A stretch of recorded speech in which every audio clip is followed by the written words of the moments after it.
Hello बच्चों, नमस्कार। सब कैसे हैं? सभी मस्त हैं?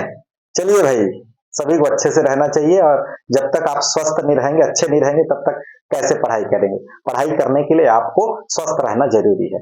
तो स्वस्थ रहने के लिए आपको हल्का फुल्का व्यायाम करना जरूरी है। सुबह सुबह दौड़ना, है ना? जल्दी उठना, दौड़ना और कुछ अच्छी आदतें अपनानी जरूरी है, जिससे क्या है, हम स्वस्थ रहेंगे। स्वस्थ रहेंगे तभी जाके हमारा पढ़ाई में मन लगेगा। ओके, तब जाके जो है हम कुछ बोर्ड में कुछ इस बार जो है स्पेशल कर सकते हैं। ठीक है, चलिए भाई, अब देखेंगे। हमने पिछली कक्षा में देखा था हेनरी का नियम, हेनरी के नियम, हेनरी का नियतांक तथा विलेयता में संबंध, हेनरी की सीमाएं। तो वहां पे रह गया था हेनरी के नियम के अनुप्रयोग। तो आज देखेंगे हेनरी के नियम के अनुप्रयोग।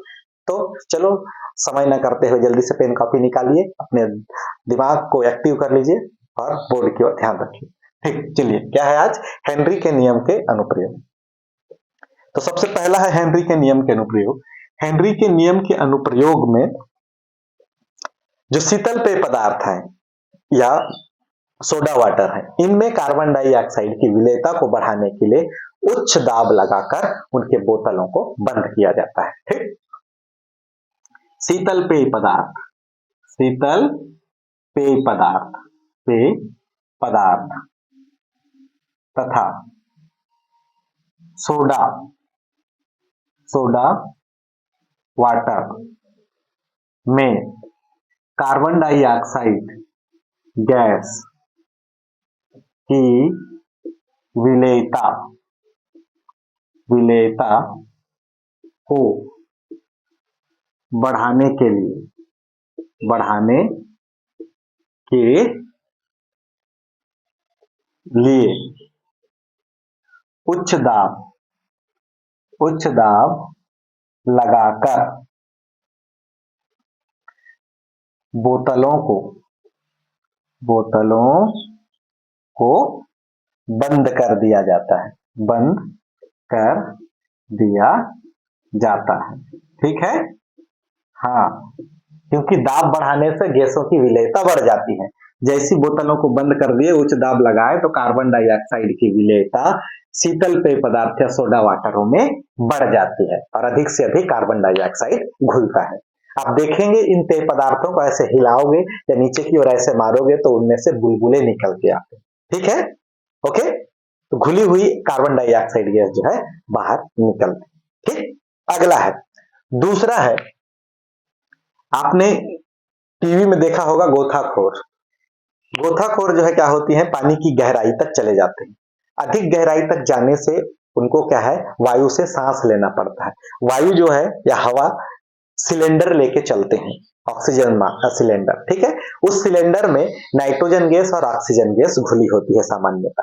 तो जैसे जैसे वो गोताखोर समुद्र की गहराई पे जाते हैं तो दाब बढ़ने लगता है। दाब बढ़ने से ऑक्सीजन और नाइट्रोजन गैस का रक्त में घुलने की मात्रा जो है बढ़ जाती है, क्योंकि दाब बढ़ता है। तो द्रवों में जब दाब बढ़ाया जाता है तो गैसों की विलेयता बढ़ जाती है। तो गैस क्या होते हैं, रक्त में नाइट्रोजन और ऑक्सीजन की मात्रा अधिक से अधिक हो जाती है। ठीक, लेकिन जब गोताखोर अब सतह की ओर वापस आते हैं तो ये घुली हुई गैस जो है तीव्रता से बुलबुले के रूप में रक्त से बाहर निकलना, है ना, चाहती है। तो ये कोशिकाओं में क्या होती है, अवरोध उत्पन्न होती है ना। वहां से निकलने वाले बुलबुले कोशिकाओं में अवरोध उत्पन्न करते हैं और जिससे अवरोध उत्पन्न करने के कारण रक्त का प्रवाह क्या हो जाता है, प्रभावित होता है। रक्त का प्रवाह प्रभावित होने से गोताखोरों को असहनीय पीड़ा होती है। ठीक, कभी कभी तो बड़ी घातक स्थिति होती है ना। तो इस तरीके से इस अवस्था को क्या कहा जाता है, बेंड कहा जाता है। ठीक, उनके मांसपेशियों में ऐसे बेंड हो जाते हैं, नसें जो है इस तरीके से बेंड हो जाती है। ठीक, इससे जो है गोताखोरों को असहनीय पीड़ा होती है। तो ऐसी पीड़ा ना हो इसके लिए नाइट्रोजन ऑक्सीजन के साथ हीलियम गैस मिलाया जाता है, जिसकी द्रवों में विलेयता कम होती है। कम विलेयता होने के चलते दाब बढ़ने पर भी वह इन गैसों को रक्त में घुलने नहीं देता, अधिक मात्रा में घुलने होने नहीं देता, घुलने नहीं देता, जिसके चलते सतह पर आने पर भी गोताखोरों को कोई विशेष पीड़ा जो है नहीं होती। ठीक है, तो यहाँ पे क्या मिलाया जाता है? हीलियम। ठीक, चलिए देखते हैं।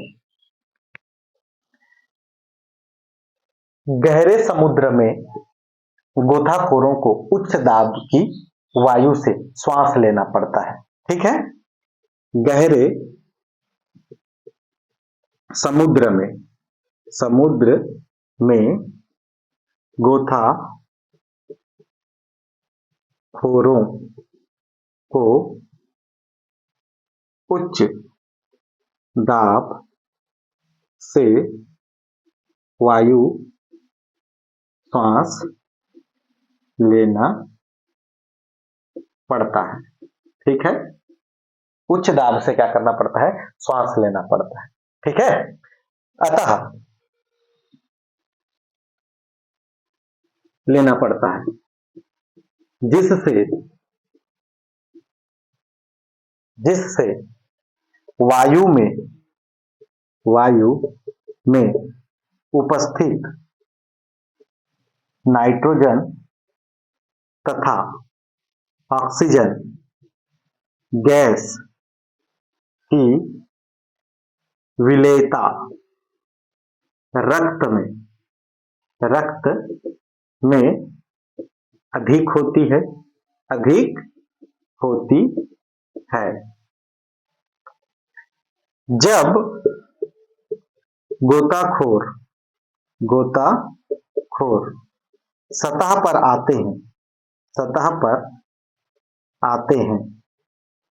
हैं तो ये गैस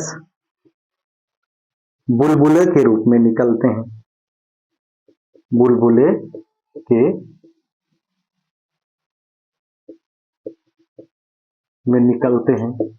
निकलते हैं जिससे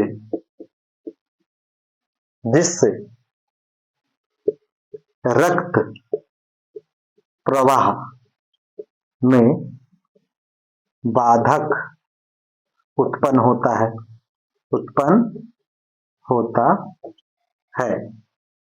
गोताखोरों को इससे असहनीय पीड़ा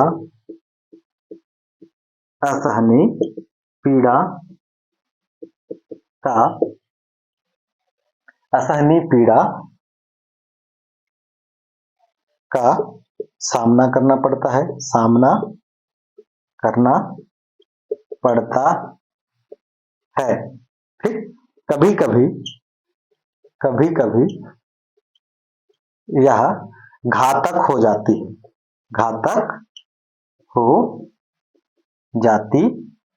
है। इस अवस्था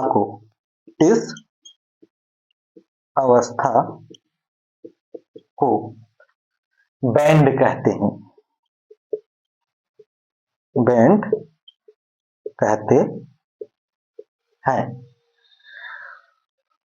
होता क्या है? गहरे समुद्र में गोताखोरों को उच्च दाब से वायु श्वास लेना पड़ता है, जिससे वायु में उपस्थित नाइट्रोजन और ऑक्सीजन गैसों की विलेयता रक्त में अधिक हो जाती है। जब गोताखोर सतह पर वापस आते हैं तो ये गैस बुलबुले के रूप में निकलते हैं, जिससे रक्त प्रवाह में बाधक उत्पन्न होता है। गोताखोरों को इससे असहनीय पीड़ा का सामना करना पड़ता है। कभी कभी यह इतना घातक हो जाता है कि उनकी मृत्यु भी हो सकती है। इस अवस्था को बैंड कहते हैं। ठीक, तो इससे बचने के लिए जो ऑक्सीजन सिलेंडर है वहां पे नाइट्रोजन और ऑक्सीजन गैस के साथ हीलियम की कुछ मात्रा भी डाली जाती है, क्योंकि हीलियम का जो है विलेयता उच्च दाब में भी कम है। ठीक, तो ऑक्सीजन सिलेंडर है, उसमें हीलियम, नाइट्रोजन तथा ऑक्सीजन रहते हैं। तो हीलियम जो होती है इसकी मात्रा जो ऑक्सीजन सिलेंडर है उसमें 17.1 ओके इतना प्रतिशत, और नाइट्रोजन जो होती है वह 56.2% तथा ऑक्सीजन जो होती है वह 32.1% उपस्थित होता है। तो इस तरीके से हेनरी के नियम का अनुप्रयोग शीतल पेय पदार्थों में और ये समुद्र के लिए गोताखोरों के लिए ऑक्सीजन सिलेंडर में भी किया जाता है। इसी तरीके से और दूसरी जगह पर भी आप देख सकते हैं। ठीक, चलिए ले लीजिए भाई स्क्रीनशॉट। ठीक है, तो ये थे हेनरी के नियम के अनुप्रयोग। ओके, ठीक, कंप्लीट हो गया। ठीक है, या तो फिर वीडियो को रोक के आप स्क्रीनशॉट ले सकते हैं या फिर डायरेक्ट स्क्रीनशॉट ले सकते हैं। ओके, वीडियो को पॉज करिए, रुक जाएगा, फिर लिखिए। ठीक, चलिए आगे बढ़ते हैं।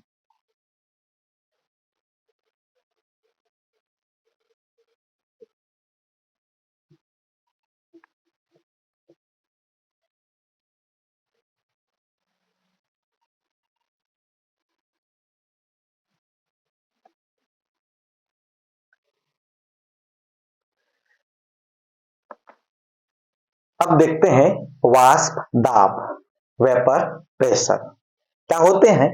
जब विलयन को खुले में रख दिया जाए तो धीरे धीरे विलयन की मात्रा जो है कम होने लगती है, विलयन गायब होते जाता है। तो होता क्या है, विलयन के कुछ अणुएं वाष्प बन के उड़ जाती हैं। ठीक, विलयन क्या होते जाता है, खुले में रख दो तो कुछ दिन बाद गायब हो जाता है, तो है ना, तो ये वाष्प बन के चले जाते हैं। तो उसी से संबंधित टॉपिक पे आज चर्चा करेंगे, वाष्प दाब, वेपर प्रेशर।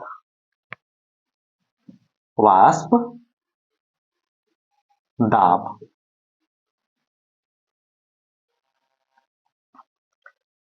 ठीक,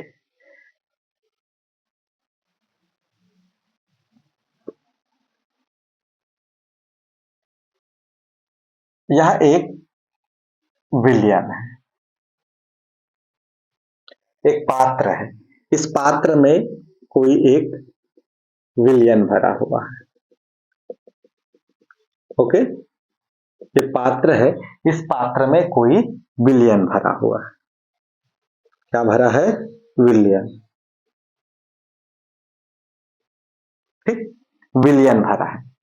इस विलयन का जो ये ऊपरी क्षेत्र है, ये ऊपरी क्षेत्र जो होती है इसको बोलते हैं सतह।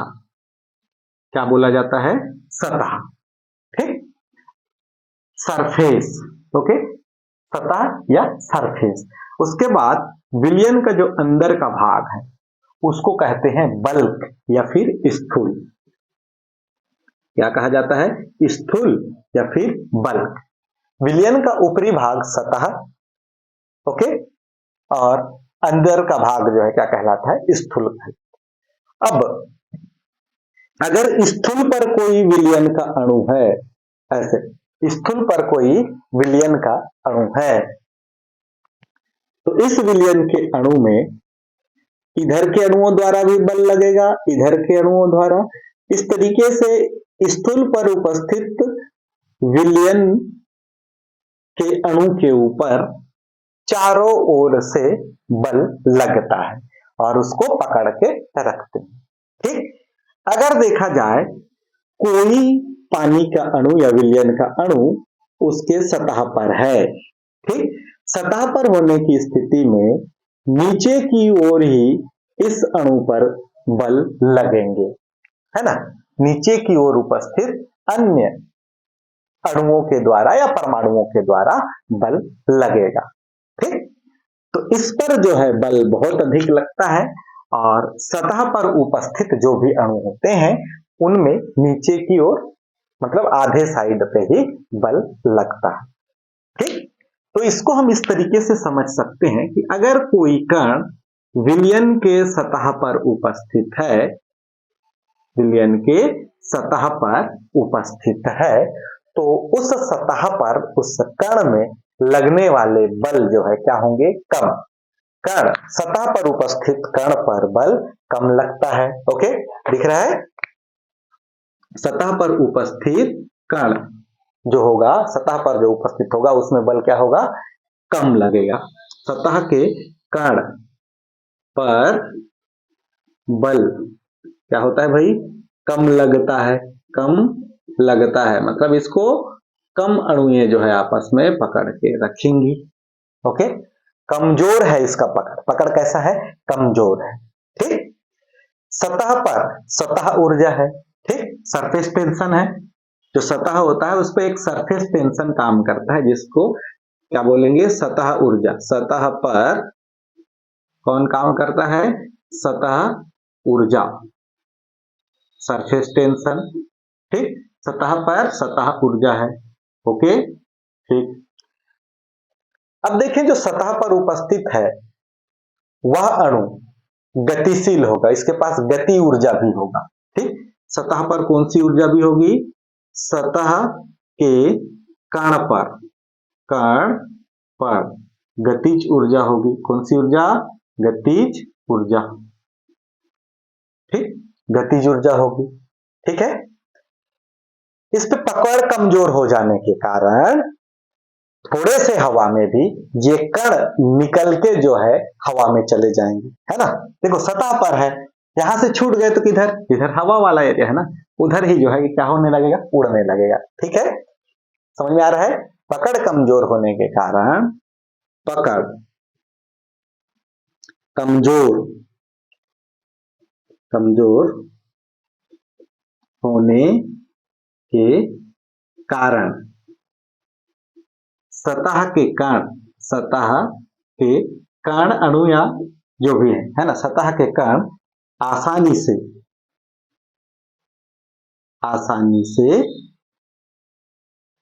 क्या हो जाएंगे, उड़ जाएंगे, है ना। यानी कि इस द्रव से बाहर निकल जाएंगे, आसानी से सतह से निकल जाते हैं। सतह के कण सतह से निकल जाते हैं। ठीक है, क्योंकि पकड़ कमजोर है तो आसानी से छूट जाएगा और इस सतह को छोड़ के वो ऊपर की ओर उड़ जाएगा। ठीक, ओके, यहां तक समझ आ गया, क्लियर है। ठीक है ना। अब क्योंकि ये सतह से बाहर निकल जाएंगे, ठीक, मतलब यहां सतह से धीरे धीरे विलयन के कण की हानि होने लगेगी, है ना, विलयन के कणों की हानि होने लगेगी। तो इस प्रकार सतह में उपस्थित विलयन के कणों की हानि होना, है ना, है ना, तो क्या कहलाता है, वाष्पन कहलाता है। क्या कहलाता है, वाष्पन। क्या कहलाता है भाई, वाष्पन। ठीक, विलयन के सतह में से द्रव के कणों का वाष्प में बदलना वाष्पन कहलाता है। ठीक, विलयन के सतह में उपस्थित विलयन के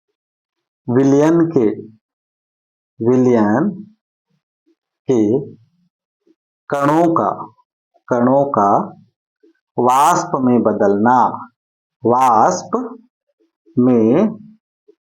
बदलना वाष्पन कहलाता है। वाष्पन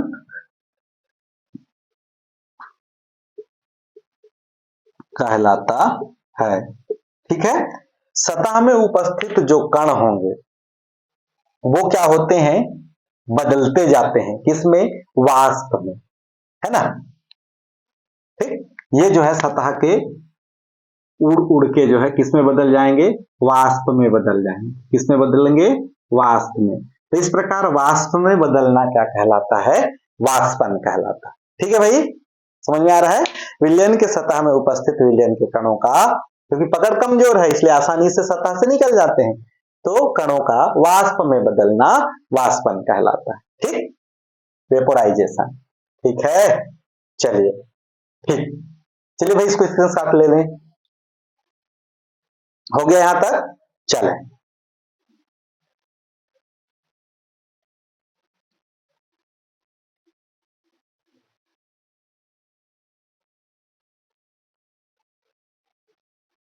तो जल के अणुओं की हानि कहां से होगी, सतह से होगी, स्थूल से नहीं, सतह से होते हुए जाएंगे, है ना। ओके, तो विलयन के सतह में से उपस्थित विलयन के कणों का हानि क्या कहलाता है, वाष्पन कहलाता है। ठीक,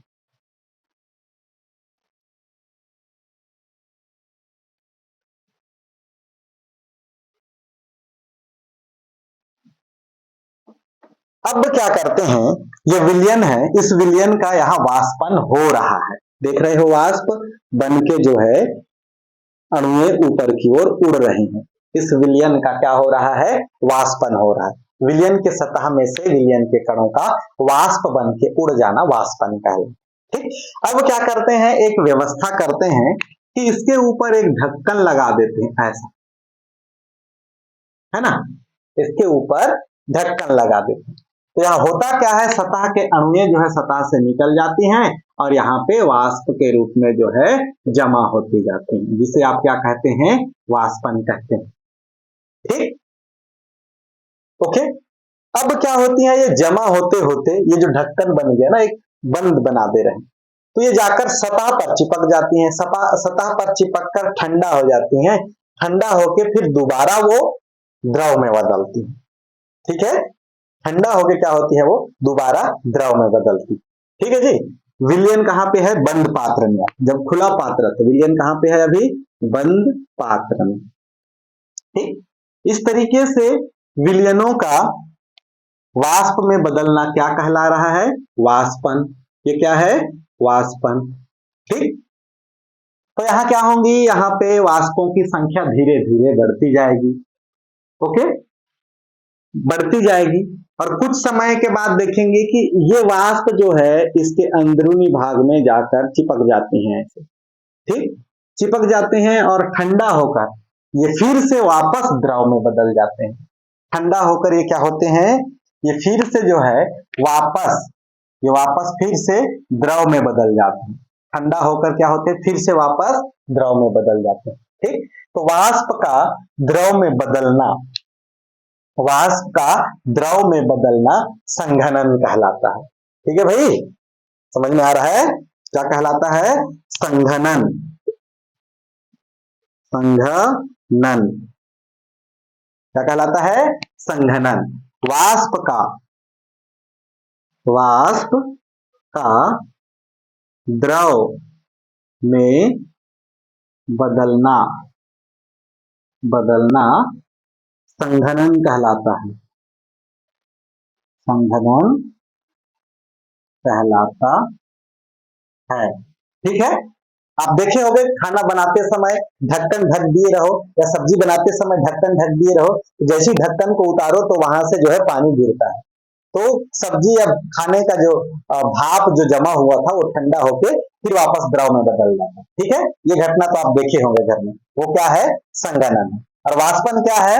वाष्पन जो है द्रव का वाष्प में बदलना क्या है? वाष्पन है। ठीक है, वाष्पन क्या है भाई?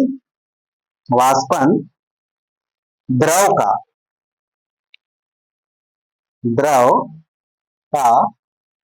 वाष्प में बदलना। वाष्प में बदलना वाष्पन कहलाता है। वाष्पन कहलाता है। ओके, ये क्या कहलाएगा? वाष्पन कहलाएगा। ठीक, अब यहाँ पे हमने क्या देखा कि जो द्रव था वह द्रव प्रावस्था से वाष्प प्रावस्था में बदल रहा है। यहाँ क्या हो रहा है? जो द्रव प्रावस्था है, यह द्रव प्रावस्था से किसमें बदल रहा है भाई? वाष्प प्रावस्था में।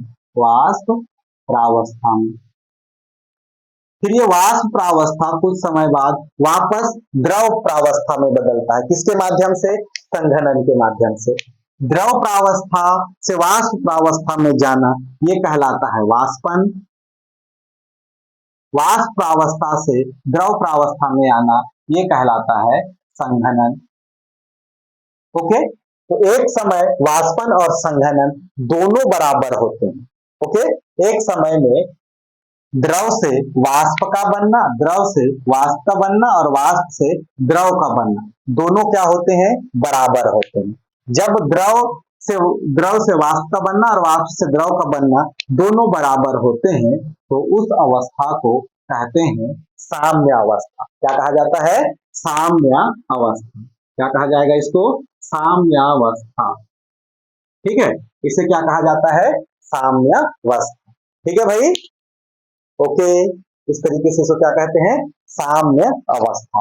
अब ये क्रिया जो है चलते रहती है और यहाँ पर उपस्थित जो वाष्प होती है अब इन वाष्प की संख्या जैसे जैसे बढ़ते जाती है, वाष्प की संख्या द्रव के सतह पर जैसे जैसे बढ़ते जाती है, तो इन वाष्प की संख्या बढ़ने से इन वाष्पों के द्वारा द्रव के सतह पर एक दबाव लगाया जाता है। ठीक है, ओके। ये जो वाष्प की संख्या बढ़ी है, इन वाष्पों के द्वारा क्या होती है, द्रव के सतह पर एक बल लगाया जाता है, तो उस बल को जो है वाष्प दाब कहा जाता है। क्या कहा जाता है, वाष्प दाब।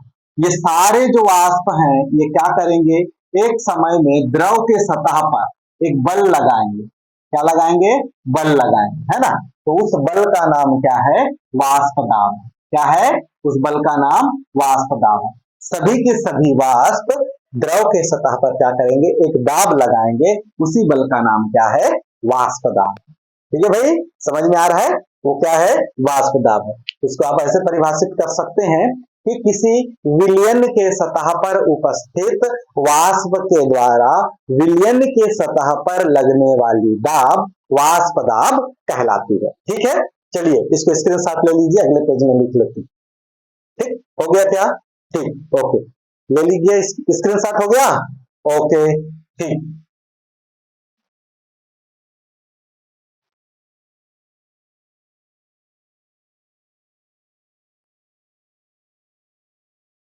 वाष्प दाब देख लीजिए परिभाषा, वाष्प दाब,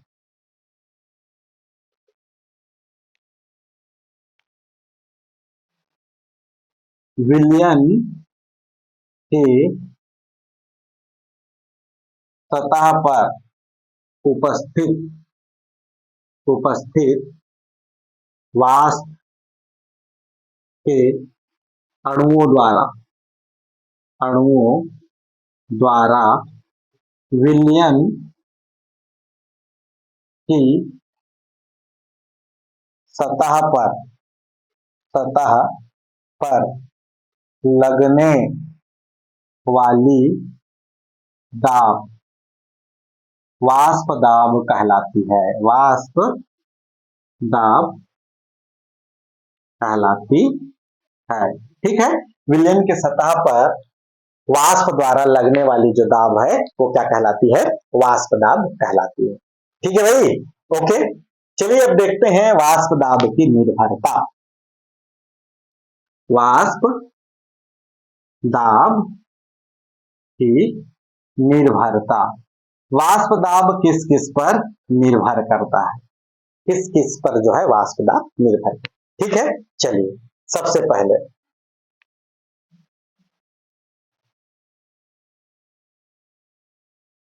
वाष्प दाब जो है पात्र पर निर्भर नहीं करता।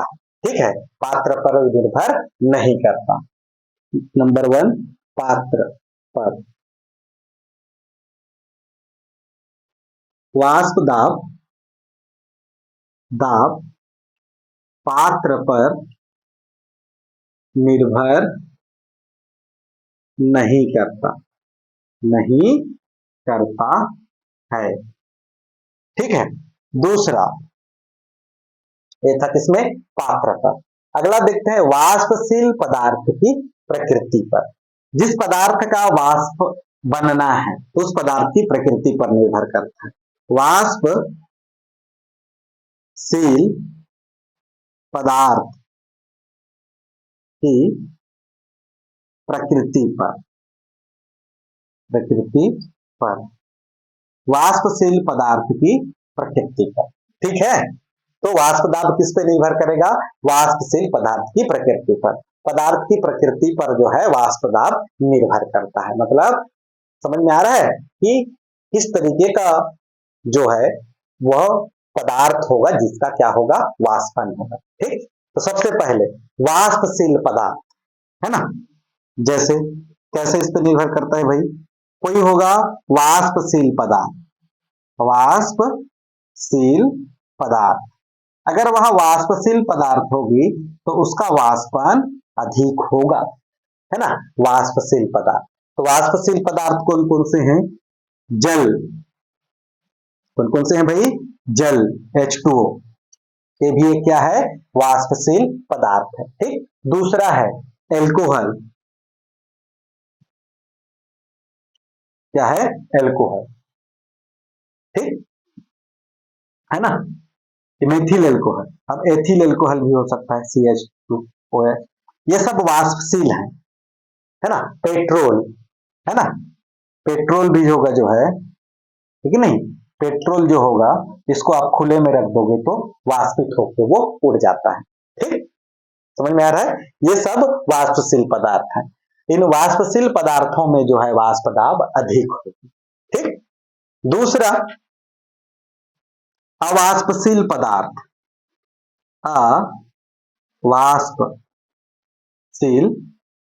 पदार्थ, कुछ पदार्थ ऐसे होते हैं जिनका वाष्पन नहीं होता, तो उन पदार्थों को क्या कहेंगे, अवाष्पशील पदार्थ, ठीक है भाई, ओके। तो जैसे कि पहला सोडियम क्लोराइड यानी कि नमक, नमक का वाष्पन नहीं होता।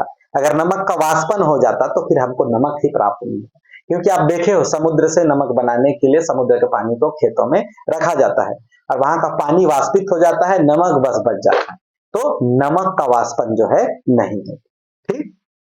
अगला है ग्लूकोज, ग्लूकोज, ग्लूकोज का भी वाष्पन नहीं होता है। यूरिया के बाद क्या है, यूरिया, सुक्रोज आदि, ये ऐसे पदार्थ हैं जिनका वाष्पन नहीं होता। तो जिनका वाष्पन नहीं होता है, इन द्रवों, इनका अगर द्रव बनाया जाए तो उसमें वाष्प दाब की क्या होगी, कमी होगी, उसमें वाष्प दाब ज्यादा नहीं लगेगा, ठीक। तो जहां पे अवाष्पशील होंगे उसमें वाष्प दाब कम होगा, जहां पे वाष्पशील पदार्थ होंगे वहां पे वाष्प दाब अधिक होगा, ठीक। तो इन चीजों पे वाष्प दाब की निर्भरता होती है, ठीक है भाई, देख लीजिए, स्क्रीनशॉट ले लें, ठीक। तो इस तरीके से हमने इस वीडियो में वाष्प दाब को स्टार्ट किया है। आने वाले कुछ वीडियो तक जो है वाष्प दाब के ऊपर ही चर्चा होगी। तो आज के वीडियो में बस इतना ही। कल फिर एक नए वीडियो के साथ आपके सामने आएंगे और इसके आगे का जो है चैप्टर को कंटिन्यू ले जाएंगे। तब तक के लिए आप सभी को नमस्कार, जय हिंद।